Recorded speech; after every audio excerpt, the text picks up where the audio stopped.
নমস্কার বন্ধুরা, আশা করছি আপনারা ভালো আছেন, সুস্থ আছেন। আজকে আলোচনা করব যে তেজপাতা ধুনো দিলে কি উপকার পাওয়া যায় বাস্তুমতে, সেটাই আজকে এই ভিডিওর মাধ্যমে আলোচনা করব।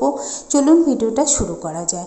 তেজপাতা আমাদের রান্নার স্বাদ ও গন্ধ আনতে সাহায্য করে, তাই প্রত্যেক দিন যদি আপনারা তেজপাতার ধুনো বাড়িতে দেন তাহলে বাস্তুদোষ অনেকটা কেটে যাবে। এবং সেই সাথে প্রত্যেক দিন রাতে যদি একটি করে তেজপাতা রান্নার পরে, সব রান্না যখন হয়ে যাবে সব শেষে যদি একটা তেজপাতা রান্নাঘরে পোড়ান তাহলে আর্থিক সমস্যা অনেকটা মিটে যাবে। যারা দীর্ঘদিন ধরে আর্থিক সমস্যায় ভুগছেন বা টাকা আসবে করেও আসছে না, টাকা আটকে আছে, সেই সমস্যা থেকে অনেকটাই মুক্তি পাবেন যদি এই তেজপাতা আপনারা প্রত্যেক দিন রাতে একটা করে রান্নাঘরে পোড়ান। এবং তাছাড়াও তেজপাতার ধুনো যদি সব ঘরে দেখান এবং মেন গেটে যদি সন্ধেবেলায় তেজপাতার ধুনো হিসেবে ব্যবহার করেন তাহলে অত্যন্ত লাভবান হবেন এবং শত্রু নাশ হবে, সেই সাথে বাস্তুদোষও অনেকটা কেটে যাবে।